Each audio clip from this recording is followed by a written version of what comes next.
महाराजा विक्रमादित्य बेताल को अपने कंधे पर डाल करके और उधर कुटिया की तरफ जा रहा था जिधर वो तांत्रिक बैठा था। तो थोड़ा जल्दी चलने लगा। बेताल ने कहा, महाराजा विक्रमादित्य इतने जल्दी क्यों चलते हो? तुम तो बड़ी हिम्मती हो, तुम्हें क्या डर लगता है? तुम आराम से जाओगे। मैं जानता हूँ तुम हिम्मत वाले हो, तुम्हारे वीर हो, तुम बहादुर हो, तुम किसी डरते नहीं हो, तुम्हारा न्याय बहुत अच्छा होता है, मैं सब कुछ जानता हूँ। लेकिन राजन मेरी एक बात सुन लो। बेताल ने कहा कि तुम वहाँ जाओगे, वो आदमी अच्छा नहीं है, वो बहुत बुरा आदमी है, वो मुझे अपने बस में करके और संसार को जीतना चाहता है, वो तुम्हारा भला नहीं चाहता। तो विक्रमादित्य ने कहा, मेरा भला चाहे या नहीं चाहे, मैंने उसको वचन दिया है, इसलिए बेताल मैं तुझे वहाँ लेके जाऊँगा ही। तो ठीक है, थोड़ी बेताल ने कहा चलो। तो जब वो जैसे ही राजा चलने लगा विक्रमादित्य, तो उस बेताल ने कहा, राजा काफ़ी देर हो गई तुम्हें चलते हुए, तुम थकोगे नहीं मुझे मालूम है, लेकिन तुम बोर तो जरूर होगे ना। तो मैं तुम्हें एक कहानी सुनाता हूँ, और कहानी बड़ी मज़ेदार है। कोई ऐसी लंबी कहानी नहीं है, छोटी सी कहानी है, वो सुनाओ तो तुम वहाँ तक पहुँच जाएंगे अपना आराम से। तो उसने कहा, बेताल ने कहा, राजन एक पास के गांव के अंदर में एक किसान रहता था। वो किसान की 2 बेटियां थी। किसान की 2 बेटी थी।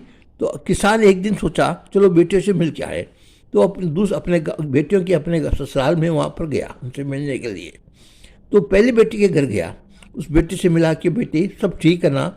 बेटी ने कहा, पापा और सब तो ठीक है, लेकिन एक वो बेटी क्या है, कुम्हार की यहाँ उसकी शादी की थी। तो मैं यहाँ क्या है कि कच्चे घड़े बहुत बनाए हुए हैं और उनमें आगी लगा रखी है। 15 दिन बरसात नहीं आए तो सब घड़े पक जाएंगे।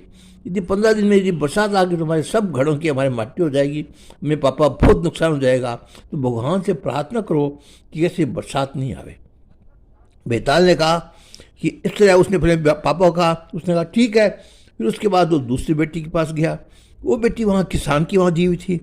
तो उसने जाके पूछा, क्यों बेटी ठीक हो ना? तो उसने कहा, हाँ पापा वो तो ठीक है, पापा भगवान से एक प्रार्थना करो ना। बोले क्या बेटी? बोलो क्या प्रार्थना करूँ? कि हम लोगों ने बीज बो दी है, बरसात आवे जल्दी से जल्दी। 2 दिन में बरसात अगर नहीं आई 10 दिन में तो हमारे सब बीज जल जाएंगे और हमारे बहुत नुकसान हो जाएगा। पापा भगवान से प्रार्थना करो कि जल्दी बरसात आ जाए।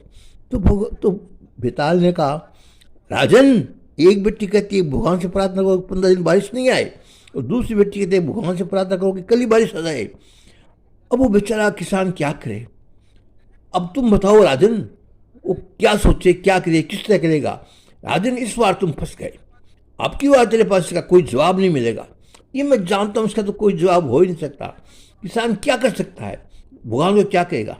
तो उसने बेताल ने कहा उसकी सुन करके बोला, विक्रमादित्य बोला, बेताल सुन, तू मेरी बात सुन। वो किसान है ना, बड़ा समझदार है। वो वहाँ जब से अब निकला तो उसने सोचा कि एक बेटी कहती है पानी आओ और दूसरी बेटी कहती है बरसात अभी मत आओ, 15 दिन बाद आओ। तो इसका मतलब मैं किसके लिए प्रार्थना करूँगा? मैं तो किसी के लिए प्रार्थना नहीं कर सकता, मैं तो दोनों मेरे लिए बराबर है। तो उसने कहा किसान ने कि कृष्ण करे सो ठीक, कृष्ण करे सो ठीक, जीव तू के न चिंता करे, कृष्ण न करनो है सो करे। कि जैसे भगवान करेगा वैसे ठीक है, बारिश आए तो ठीक है, नहीं आए तो ठीक है, मैं तो कुछ भी नहीं करूँ, वो तो अपने गांव आ गया। बेताल ने जब उसका ये उत्तर सुना, बेताल ने कहा, अरे यार विक्रमादित्य, वास्तव में मैंने सुना था तेरा न्याय बड़ा कमाल का है, वास्तव में तूने बहुत जोरदार न्याय दिया यार, ये तो मैंने सोचा ही नहीं था कि ऐसा भी सोच सकता है क्या बाप।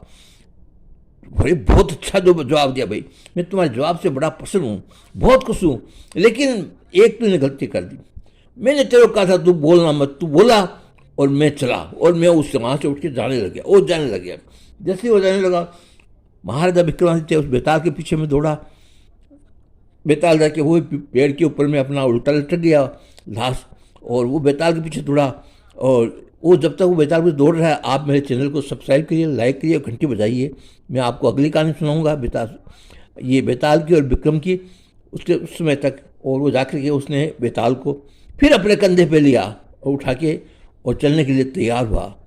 अब मैं आपको अगली कहानी सुनाऊँ, तब तक के लिए जय हिंद।